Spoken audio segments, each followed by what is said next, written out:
The professor that I enjoy talking to a great deal, Cornel West, says that President Obama is a black puppet of corporate plutocrats. This is quite a charge, and we're going to be talking about it coming up. Stay with us.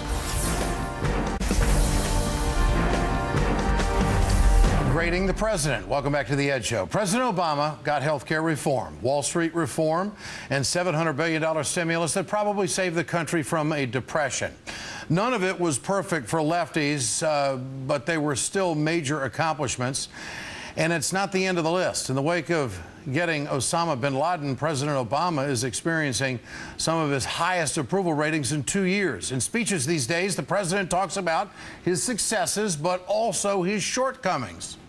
There have been times over the last 2.5 years where I know y'all have gotten frustrated sometimes. We've gone through some setbacks. But I tell you what, though, the vision that brought us together in 2008, that's undiminished in me. Well, there is, however, dissent and disappointment. My next guest, Professor Cornel West, recently said this: more and more working people are beaten down and they are world weary. They are into self-medication. They are turning on each other. They are scapegoating the most vulnerable rather than confronting the most powerful. It is a profoundly human response to panic and catastrophe. I thought Barack Obama could have provided some way out, but he lacks backbone. Let's bring in the professor of African American Studies at Princeton University, Cornel West. Professor, great to have you on tonight. Holy smokes, I heard about these comments and then I read them. I said, I've got to talk to Cornel about this. You're very kind to have me on, though, brothers. He doesn't have the backbone. What are you talking about? Well, it depends on how you define backbone. Now, if you have backbone in terms of killing bin Laden, certainly that's backbone. As commander-in-chief, I'm talking about backbone for poor children, misabused workers, those unfairly incarcerated, those middle-class folks experiencing downward mobility, and confronting the Wall Street oligarchs and the corporate plutocrats. That's the kind of backbone I'd like to see more of, my brother. Okay, now you use the term black mascot. You've also called President Obama a black mascot of Wall Street oligarchs and a black puppet of corporate plutocrats, and now he has become head of the American killing machine and is proud of it. Is this personal? Well, it's personal only to the degree to which we're talking about the system in place that is rigged at the moment against poor and working people. And Obama is the president. He's the head, as it were. But it's certainly not personal in terms of somehow saying that he's outside of the human race or demonizing him. I am relentlessly criticizing him in the name of the plight and predicament of poor children, mistreated workers, those unfairly incarcerated, and where is the democratic accountability of the Wall Street oligarchs and the plutocrats? Well, Professor, the landscape has been this. A record number of filibusters in the last session of the Congress. A House now that is controlled by Republicans that have openly admitted that they want to see this president fail. That's right. He has accomplished some big things, don't you think?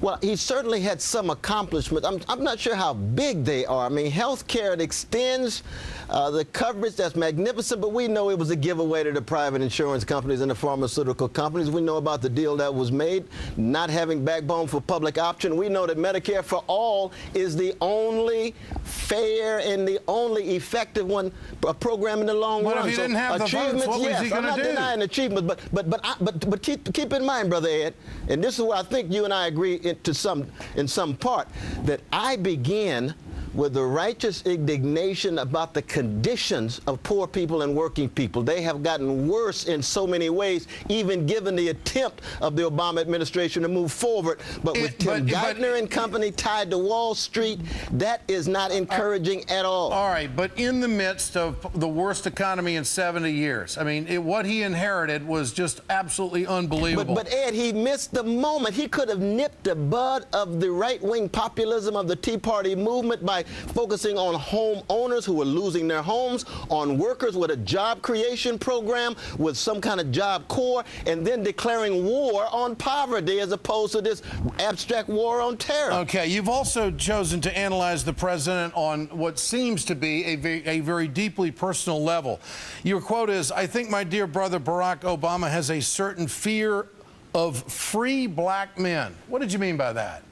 I mean, what I meant was, I think that, and keep in mind, I affirm his humanity, and I want to respect and protect him, but what I meant by that was his formation is such that I think he does have a predilection much more toward upper middle class white brothers and Jewish brothers, and has a certain distance from free black men who will tell him the truth, both about himself as well as what's going on in black communities, brown communities, red communities, and poor white and working class communities. What you're saying tonight on this program, have you communicated this with the Black Caucus, and have you had any response from them? No, I've had no discussion with the Black Caucus whatsoever. I'm told they met, of course, last week after 2.5 years. Can you imagine that 2.5 years not meet with the Black Caucus? That's crazy.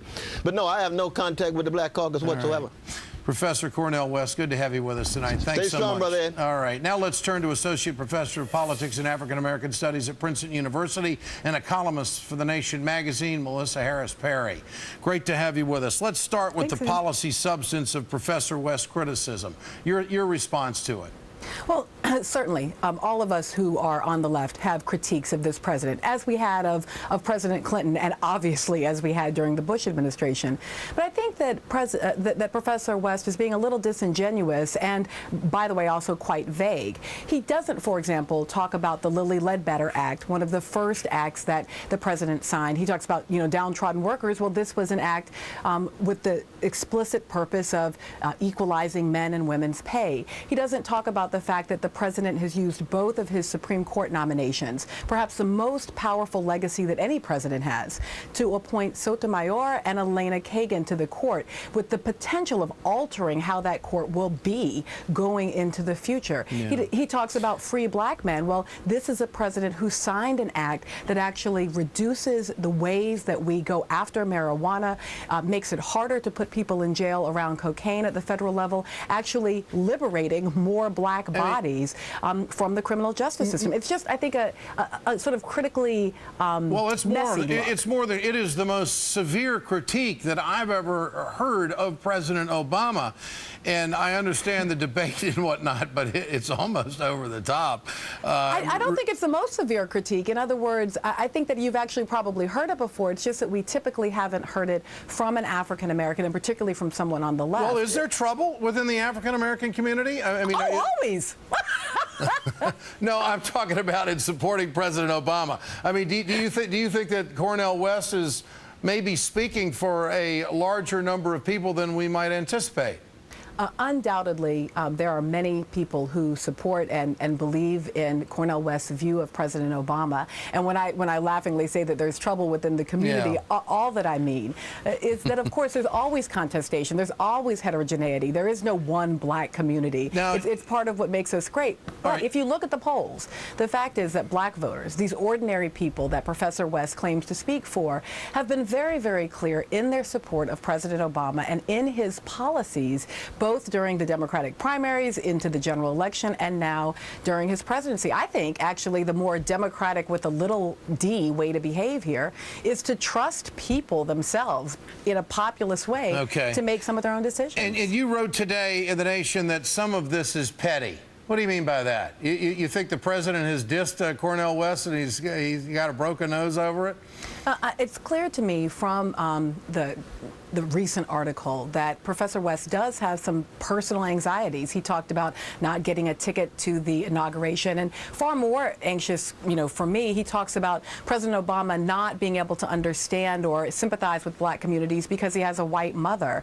Something which I found, again, smacking of kind of birtherism, this notion that not what President Obama does, but who President Obama is makes him illegitimate. And those are the things I think that strike me as actually not at all like the Cornel West who I know and whose work I respect. Melissa HarrisPerry, thank you so much for joining us tonight. Thanks. Donald Trump's string of crazy birther interviews ruined his chances for 2012, but the team on Fox and Friends thinks it's because there just wasn't enough TV coverage. They're going straight into the zone next. Stay with us.